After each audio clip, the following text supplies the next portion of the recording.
What's up? It's good, man. Back with another video. Um, this time I'm going to be talking about the WWE and how it went from being on top to being at the bottom. Before I get into the video, like, comment, subscribe. Um, well, where do I begin? You could say, you know, that, Vince McMahon's dad, he had a vision of wrestling being bigger than it already is.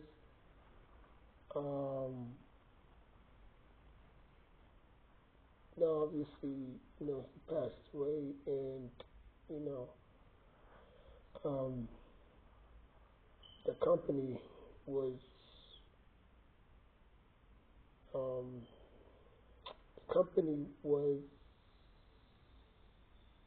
passed down to his son, Vincent Kennedy McMahon, and he took it to higher heights, new heights. Obviously, the golden era, obviously was the pinnacle of that era. Big macho man guys. um, he faced a lot of backlash. Players taking, illegal drugs. Um, and if you see it, obviously all the wrestlers was under the influence of steroids. Hulk Hogan obviously admitted that he took steroids. I think the only person that didn't really do steroids was Andre the Giant, because of his, physical stature. But obviously he was sadly he sadly passed away. I think around January 27th, I believe, if I'm not mistaken, 1999.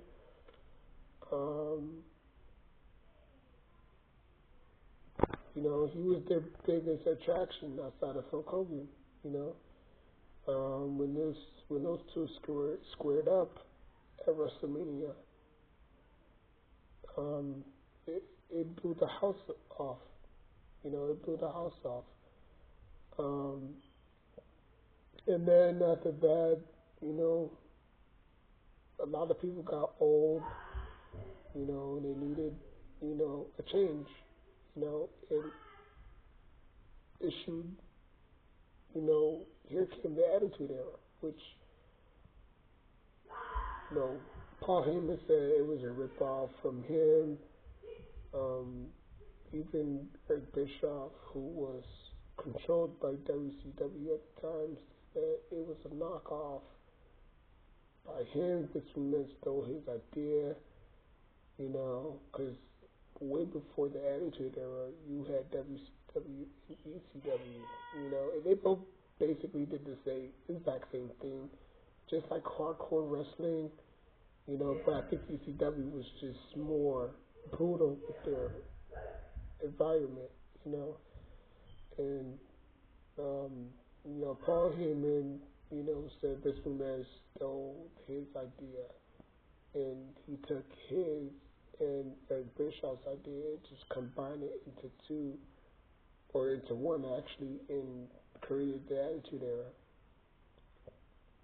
which was foul play, nudity, hardcore wrestling, anything goes, this and that. You had freaking sacrifices on TV. You had a corporate boss who hated his employee. You had a monster in Kane that just walks around and sets people on fire. It was crazy. But it popped. It worked. A lot of people gravitated towards that. And then obviously it died down. Obviously, Stone Cold Steve Austin retired. The Rock went to Hollywood, so they had to issue, they had to usher a new era, and that was the ruthless aggression era, right? And then that's when you had wrestlers like Randy Orton, Batista, Brock Lesnar, John Cena. They all came into their own, and they made a name for themselves. You still had Kurt Angle, Shawn Michaels, The Undertaker. You still had old vets to show them the ropes. You know what I'm saying?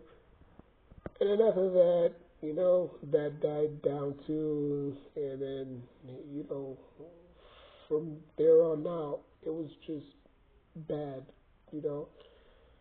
Um, but I do think Vince McMahon, the difference between Vince McMahon and Triple H is because Vince McMahon wasn't a full time wrestler, like he wrestled here and there, like he had that not classic, but he had that match against Shawn Michaels at WrestleMania.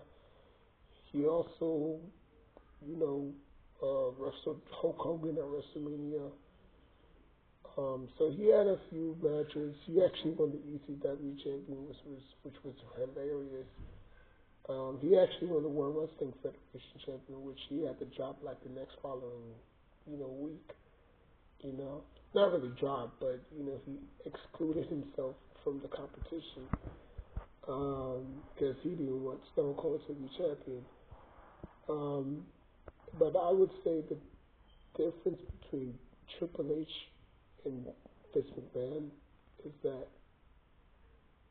I think Triple H sees himself as Vince McMahon,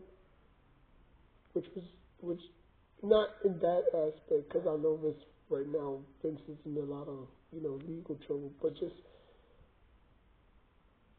the business part, the business aspect of it, like Vince McMahon knew how to manage the business. Like I don't think like if Vince McMahon was still in charge, there was no way he was going to bring back Cody Rhodes. There was no way in hell he was going to bring back Cody Rhodes and make him champion. He was going to ride Roman Reigns till the wheels fall off of him, because that's the type of wrestler, that's the type of businessman he was. Like, look how long he rode. He rode Hulk Hogan. He ran that dude right to the ground. The fact that Hulk Hogan, said that, I'm gonna dip and go to WCW. You know what I'm saying? Which he did. A little bit too late, but he turned heel at 42 years old. How old is John Cena? Too, so. But he just knew the business side and how to milk wrestlers for everything that they were worth. You know what I'm saying? Like, Roman Reigns was on top of the world. And like I said, I believe if Vince McMahon was still in power of the WWE, he would have rode on, or he would have held on to Roman Reigns as long as he could. Just like how he did with The Undertaker. The Undertaker, Vince McMahon said that The Undertaker, you have to give back. You did so much for the company, because at the time he was on his WrestleMania winning streak and stuff like that. I think he was like 17, 18, 19, 20, at the time. You have to give back. So he only lost twice. He lost to Brock Lesnar and Roman Reigns. He lost to a rising Roman Reigns. And he lost to veteran Brock Lesnar, who he had a lot of chemistry with in the ring. It's not like he lost to a bunch of nobodies. You know what I'm saying? Brock Lesnar, I understand, because of his, feud with him in the Ruthless Aggression era, right? I mean, those two had phenomenal matches back then. But Brock Lesnar was more younger back then, I believe. Yeah, he was like 24, 25 years old at the time. But he was like in physique. He was like in physique shape. You know what I'm saying? Like, dang. This is like before he had the sword tattoo on his chest, whatnot. Um, but in terms of just business on the business side, I don't think Triple H really understands what he's doing. And by the way, Triple H did have experience running a business. I think his first business was running a WWE gym. You know, like he ran a under like he ran like a underground WWE gym. You know, so that way, you know, if something were to happen to Vince McMahon, you know, Stephanie and Shane and himself, even though Shane is not really involved like that. Um, but if something were to happen to Vince, you know, he knows what to do. You know what I'm saying? He's not there like stuck in deer headlights. You know what I'm saying? Like, oh, what to do? Oh, this and that, oh, this and that. But I truly believe that if Vince McMahon, like I said again, if he was in charge, he would have milked Roman Reigns for everything he's worth. That's just him, and that's just how he grew up with his father. That's how his father ran his business. You know what I'm saying? Like, you don't bite the hand that feeds you. You know what I'm saying? But you know what? Triple H needed a spark. He called AEW. Say, you know what, Cody Rhodes, you doing your thing over here. Why not, you know, come over here and then we'll let bygones be bygones and we'll, you know, make you champion. That would have never worked if Vince McMahon was in charge. You may hate what he did, but as a business person, he doesn't give a damn what you want. That was the thing. That was a huge difference between Triple H and Vince McMahon. Vince McMahon didn't give a damn what you want. Triple H gives a damn what you want. You see the difference? Like, Triple H does give a damn what you want. Vince McMahon never gives a damn what you want.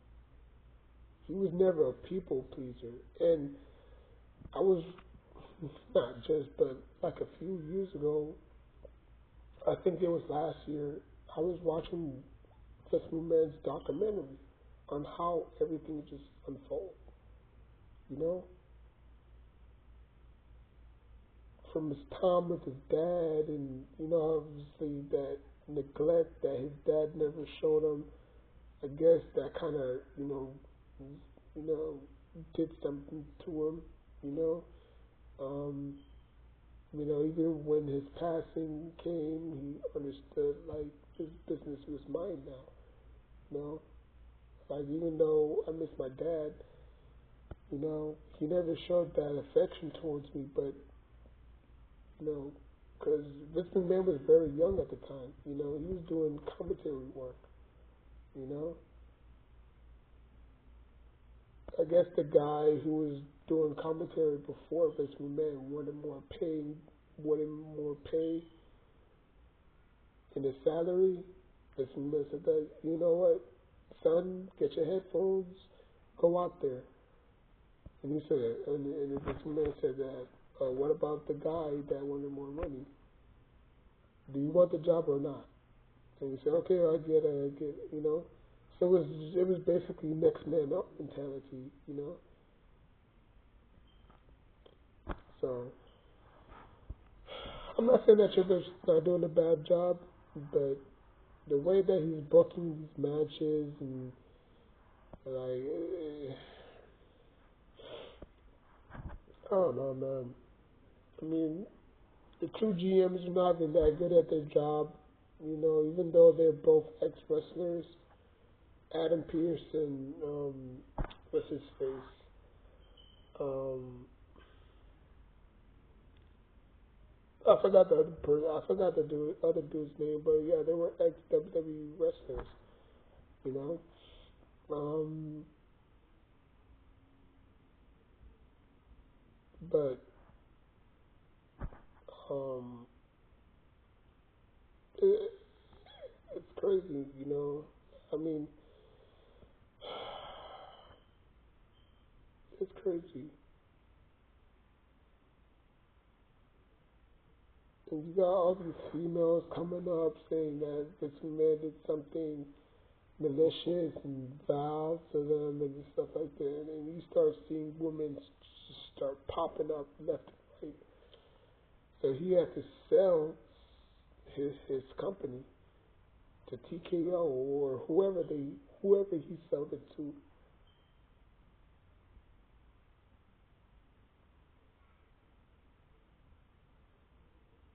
Will he ever get it back? I don't know. That's $1 million question. Will Vince McMahon ever get full control of WWE back again? Probably not. Because once you sell a portion of you could always get it back. Don't get me wrong. I mean, you could always buy it back, but you know, the buyer may not even want to sell it. Unless like it's just damaged goods, you know, or the ratings are going down, or ticket sales, not really ticket sales, but just the ratings are going down, whatever. Um, you know, but I don't think Vince McMahon will ever regain control of the WWE again. Um, Not saying that he can't make guest appearances on the show, as a fan, but just owning it, no, no, that's out of his hands. Um, but I must say that Triple H is doing a horrible job. Um, and I'm not saying this because this man is not here anymore.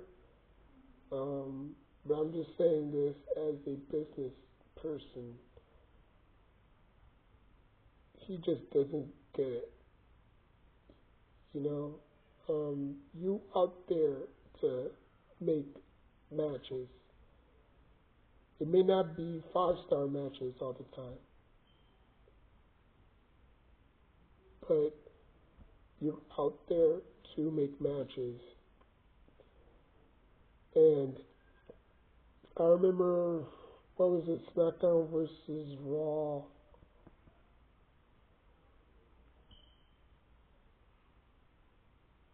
6, I believe, when they introduced the Money in the Bank. Um, they had my GM mode, my general manager mode, which is basically you control one brand and the computer controls the other brand, and then you duke it out. They give you set of cash, and you basically have to stay underneath that cash flow or that cash. You have to stay underneath that threshold. Um, and then you fill out your roster, and then the people that you don't draft become free agents. And then you can sign them for 3 months, 5 months, a year, you know. And it really got me thinking, like, damn, this is how you really win Journal Manager of the Year. And then at the end of the season, you get fired. This woman's in the middle of the ring with a big trophy, and he, says, well, it's been a long year, but,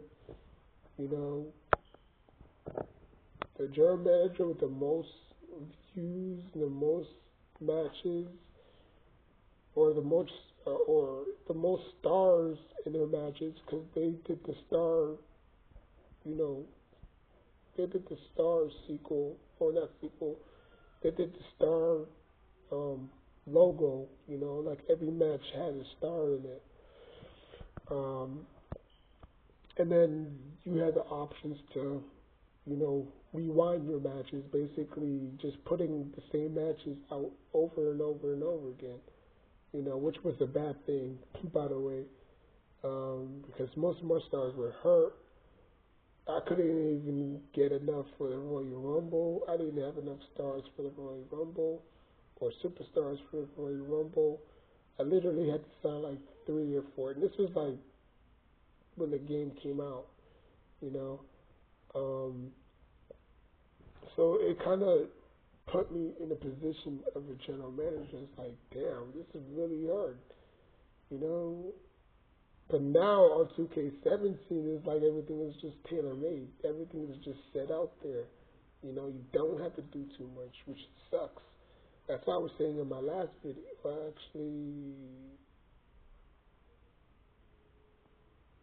That's what I said in this video. It's like, y'all go back and play SmackDown vs. Raw 2005? No, 2006. Y'all go back and play SmackDown vs. Raw, SmackDown vs. Raw, SmackDown vs. Raw 2006, and play my general manager mode.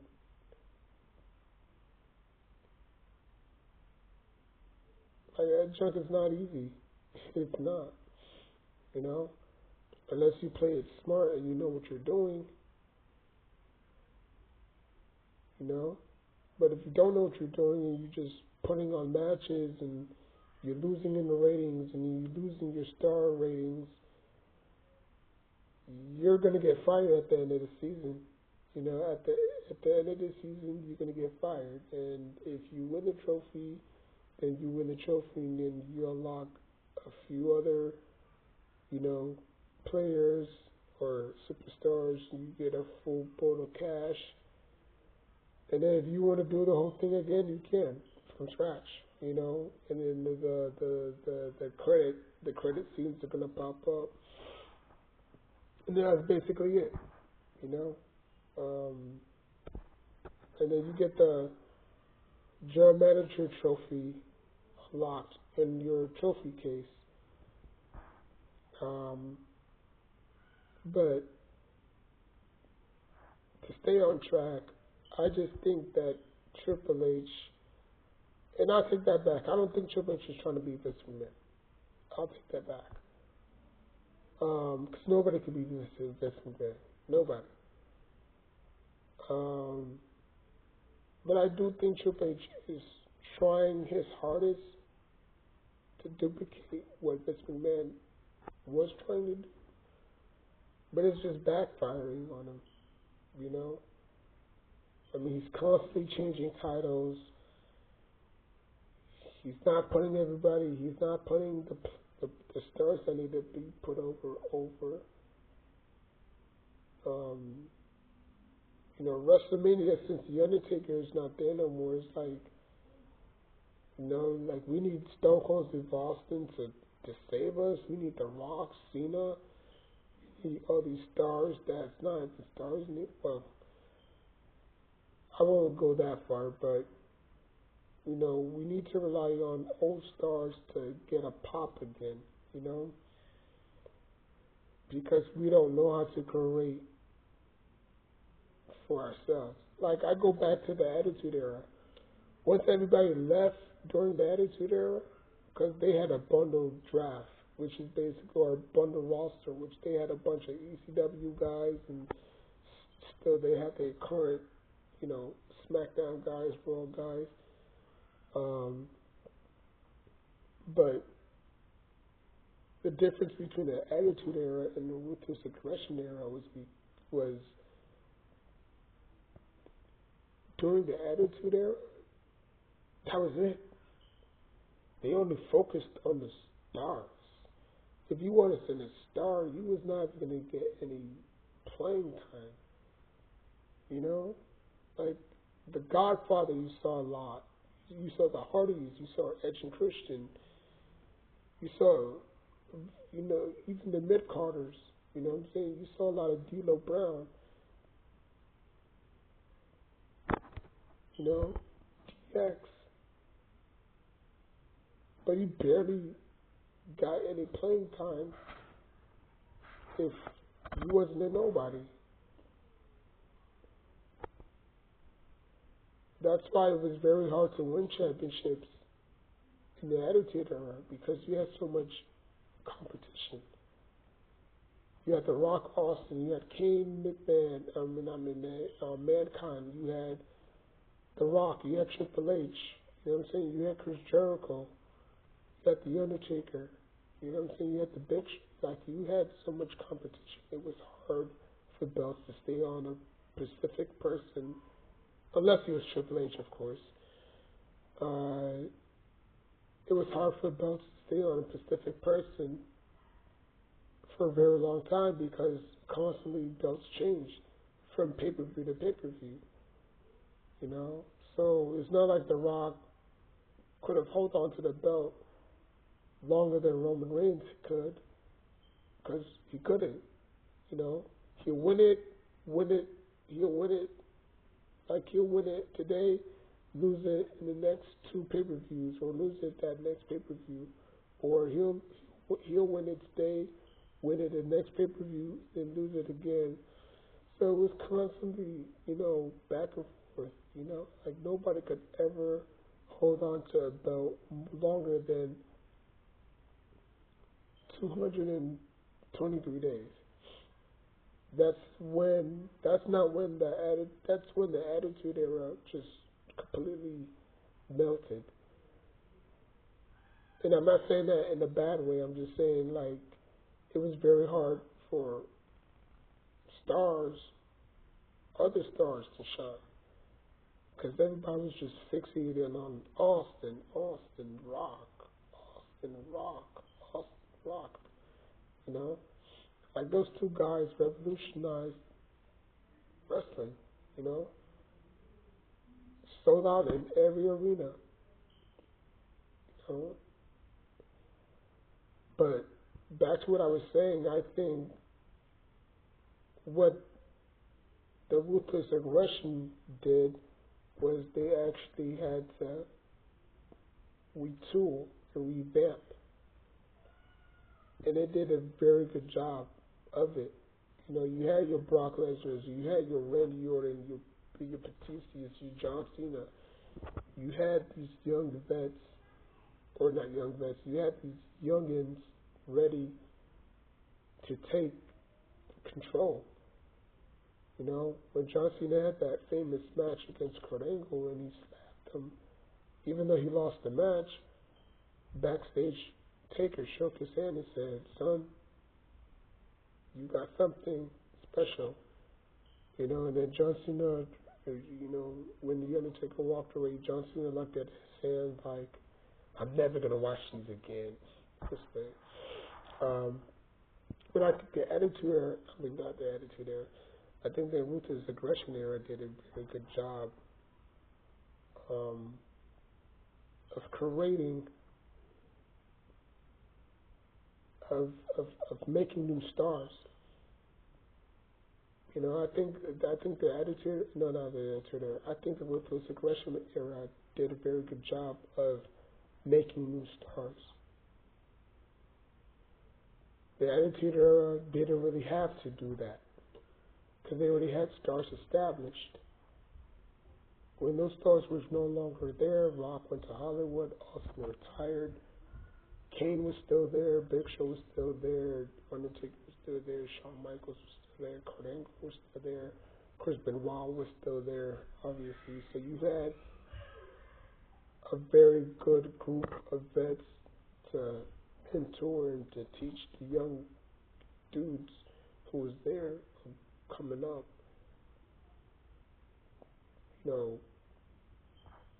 to, guide them, Now you don't have that.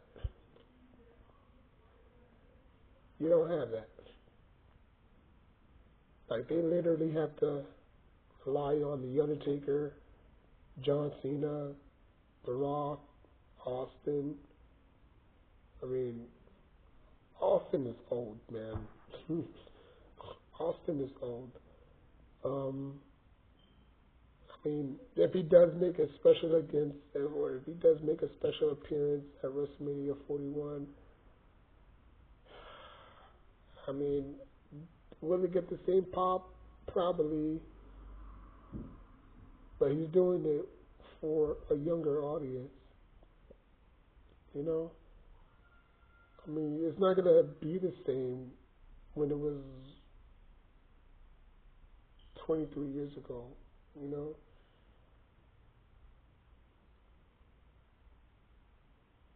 Like, a lot of things have changed over the years. Um, but to fast forward now, it's like, when those guys are no longer, like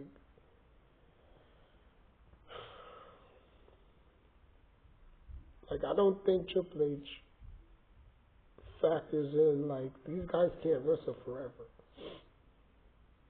Sooner or later, you're going to have to create new stars, which is why they have the NXT system, you know, rookies, you know, trying to find their spot. Shawn Michaels is doing an excellent job, I believe, of managing these rookies or teaching them the ropes, you know. But it's different, you know. The Attitude Era, you know, Ruthless Aggression Era. I mean, Ruthless Aggression Era had Tough Enough, but that crap didn't last, you know. Um, but um, but yeah, I mean, with this new NXT system, um, you know, I think it's a good starting. I think it's a good spot for them, but I think it's probably gonna be a little bit too late because unless you like ready, you're not gonna be called up into the roster, to the main roster. You know, like I was watching a little sample of 2K24, WWE 2K24, where you had to go up the ranks, like start at NXT, start training, and then you wind up in NXT, and you do like 3 years of NXT, and then you work your way up, you know, on the main roster, which is a pretty good thing. I mean, I think that's how they did it back then, right? You know, like everything is just handed out now, you know, like you don't really have to do too much or so much, you know.